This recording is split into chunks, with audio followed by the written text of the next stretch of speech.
And whether it was player's decision, was it all the above? Who knows? Here's the thing with the game: if you can steal signs on the field of play, Oh, it is 100% a part of the game. 100%. 100% a part of the game. On the field of play, if you're on second base and you can relay the signs from catcher to hitter, and you can do it discreetly, and you can do it without being fucking up in everybody's face, that's how you do it. You don't, and that's why baseball polices itself. That's why you get 95 under the neck, because we can balance this stuff out. That's the great part about it. But when you're going outside the field of play using technology to analyze and guess or not guess, but know what every pitch is coming, and you could see it. Like I had conversations with my friends for years about the Blue Jays and the Astros. And like, this doesn't make sense. This makes absolutely no sense. Danny Duffy just snaps off a perfect 3-2 curveball on the bottom corner of the plate, and Jose Bautista just hits it 500 feet in Toronto. Yeah. Toronto's. I'm just gonna throw this out there and throw shade at Toronto. I think Toronto's been doing this for years, but they just didn't get caught like the Astros did. Well, the drop off on Batista's production just kind of goes to show you. Right. Just saying. I mean, there's a lot of drop off in a lot of their team's production. Right. Ever since like some of the things that they probably caught themselves doing or whatever the case is. So, yeah. Yeah, it was.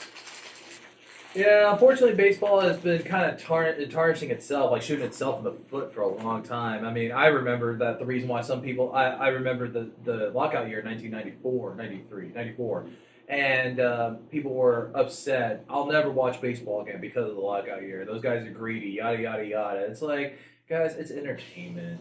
All right? It's supposed to be entertainment. You're not supposed to live your life through these guys. I mean, I get it. It's one of those things like, man, I wish, but we all wish. We all have that wish dream and so forth. But the thing is, guys, that's all it's supposed to be. It's strict entertainment, fun. Watch it. Because if you don't watch, especially if you don't watch playoff baseball, you're missing out on some of the most heart-wrenching things, just blood-boiling aspects. Blake Snell pitching a game of his life, and then some analytically driven coach pulling him out of. You don't want to go through 3 times in the lineup. I don't care. I'm having a game of my life. Look, okay. Here's a good debate for you. What was the bigger coaching blunder? Was it the Kevin Cash pulling of Blake Snell?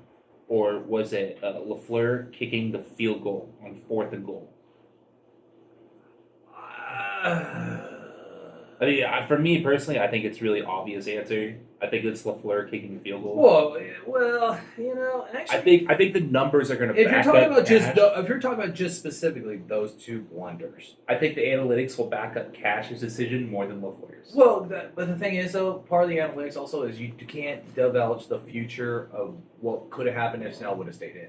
Well, that's true. Whereas that's true, but I do. So here's the thing. So I'll say it that way. You cannot predict what Snell would have done because he could have easily gave up 10 runs. I mean, just saying. I mean, he could have easily gave up 3 runs. Because if you look at his splits after facing the lineup for the 3rd time, I think that's what he based his decision off of. He was brutal against the lineup the 3rd or 4th time through. And I mean, but it goes back also to the eye test situation where you know that he could have been the worst guy. They didn't stand a chance. And the second you pull him from the game, the life you give to that dugout, let's go, boys, let's go. Okay, because I'll put it this way. We've had this conversation offline after the vlog from number 2, which, by the way, go watch 1 and 2, by the way. They're fun. Look at the San Francisco Giants World Series teams, because we talked about Matt Cain, Tim Lincecum, but who was the guy? Madison Bumgarner, 10-14, 9-13, 4 ERA, Madison Bumgarner. But yet, when it came to playoff time and when it came to the World Series, he was the guy you could put on your back, he's the guy that he'll say, "I'll put you on my back. We're gonna ride this out to 7 innings. Guys, get your runs in. 7, 8, 9. Don't blow it." At that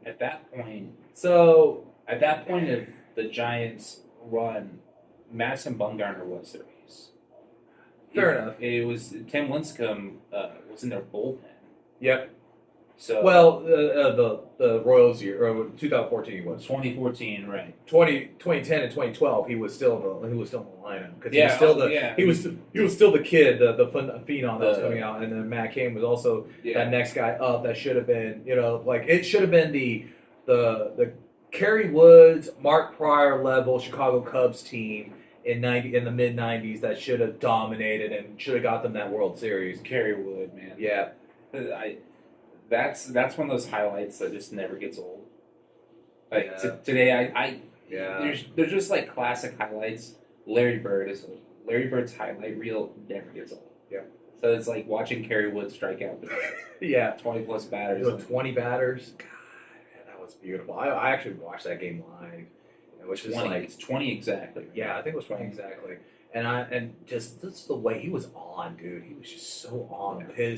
His mechanics was just on point. It's like if you would take a picture of where his plant foot was, I guarantee you it hit 90%, at least 90% at the same spot over and over and over again. His mechanics was just on point that day. Yeah, that's Like, the he weird was thing just about on Mark fire. Pryor. Mark Pryor was even cleaner than Kerry Wood. He is. He had the worst arm out of them all, just because that just blows my mind how the guy can have like this delivery that looks so clean and effortless, and he just can't stay healthy. Well, and I think part of that was, and I don't know about his work ethic. I don't know what he did after, because there has been some things back then where pitchers didn't exactly go and work out and take care of themselves. Right. So imagine if he had the level of athletic training and the sports science we have today. If he did that now, how much he would be better, Yeah.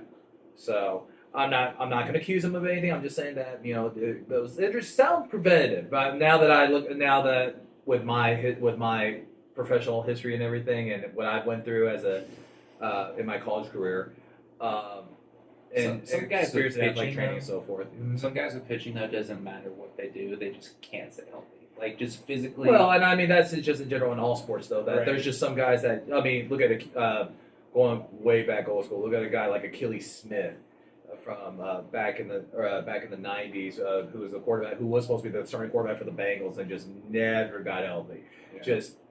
Certain guys, once they get to a level of being hurt, they just can't get healthy again, no matter what they do.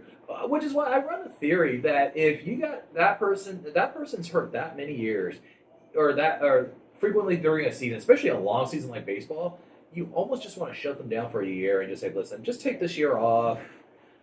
Let's figure out some things. Let's figure out your nutrition. Let's figure out your strengthening. Let's figure out all this. Yeah. And let's then give it a try the following season. Like, I feel like if you really want to work on somebody.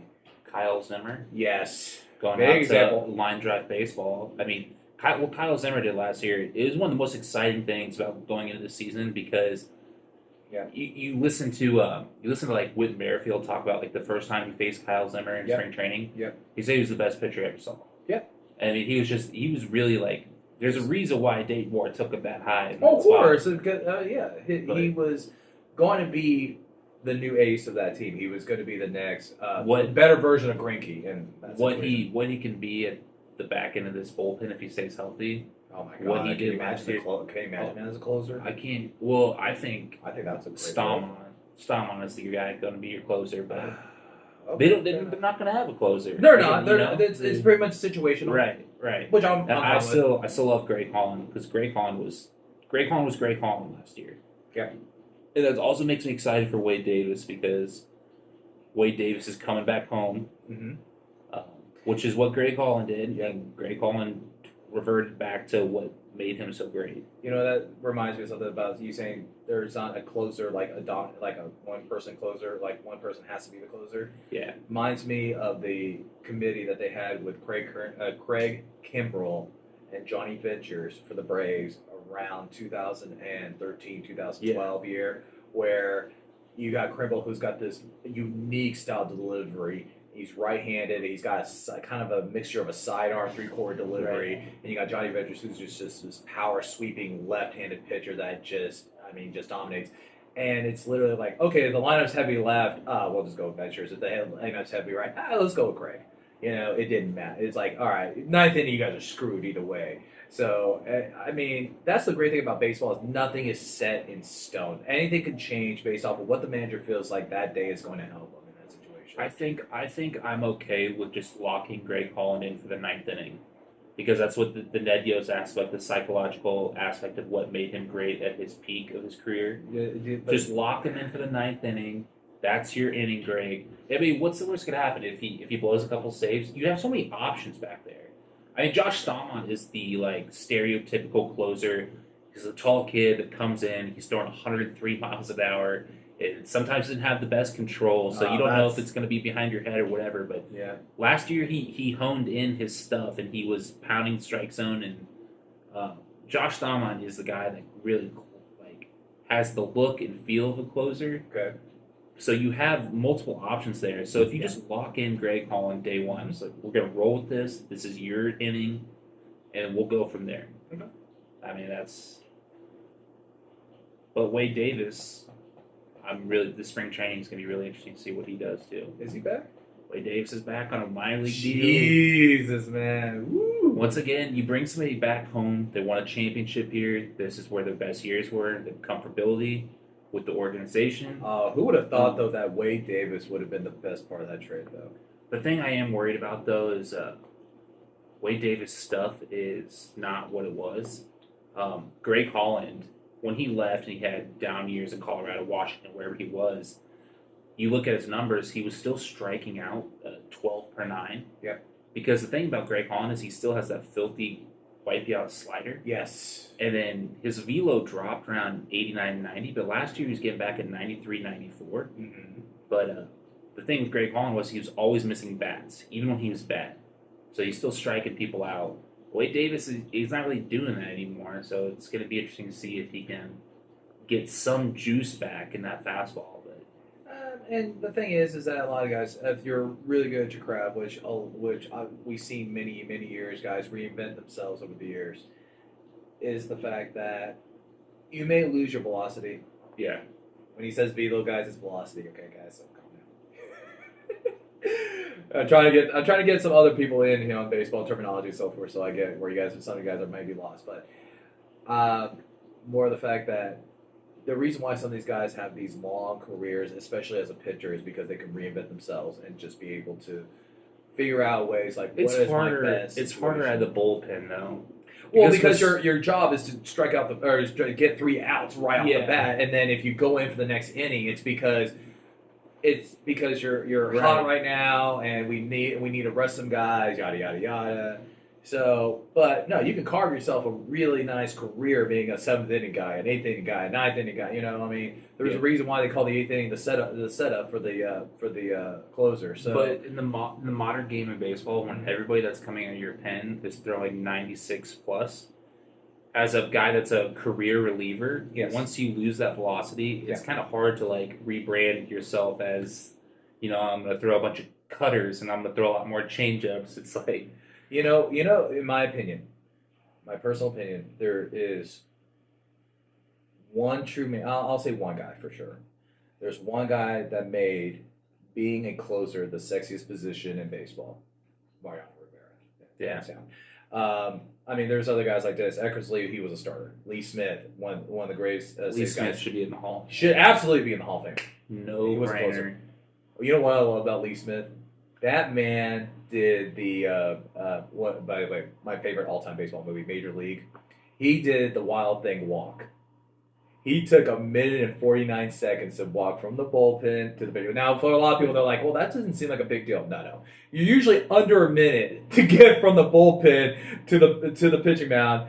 Lee Smith had so much pull, he could take 2 minutes to just stroll out there. Because he knows, he's like, I got this. If I'm called in, I got this. I love that swagger about that man. And he absolutely should be in the Hall of Fame. Oh, God.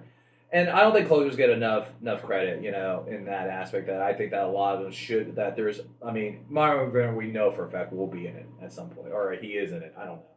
He definitely deserves top earnings in that just because of the consistency he had year in, year out. Yeah, but I don't think it's been 5 years since he retired. But I will say that I don't think there's going to be a level of his craftsmanship as a closer for a while. I mean, somebody could blow up this season. There's a possibility, but Yeah. who knows? We'll see. I mean, there's a possibility. Okay, so in the American League, Mm-hmm. running down this year, since we did the National League earlier. Yes. let's Oh, finish yes, the yes, American yes, League. yes. God, it's tougher in the American League. Oh, yeah. There's a lot of places you can go, but in the East, I think I'm just gonna go with the Yankees. The Yankees have one of the best rosters in baseball. I still. The Rays, I think the Rays really benefited from the short season. Yes.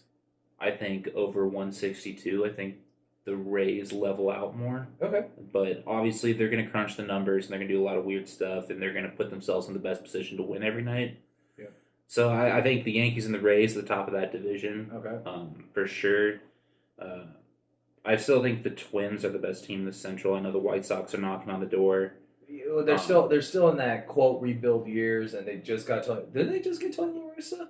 Yeah, which is That's scary if he's even 60% with it to play. Just say if he's 60%, he can set up a lineup to where they're gonna be competitive year in year in. You know, just every game. Just saying. Was it Tony La Russa? As he's getting pulled over for a DUI check, he's doing the classic. Do you know who I am? Oh, you might be right. That might be correct. I just think Tony La Russa's a mess. He's a Yeah. guy that just knows booze and baseball.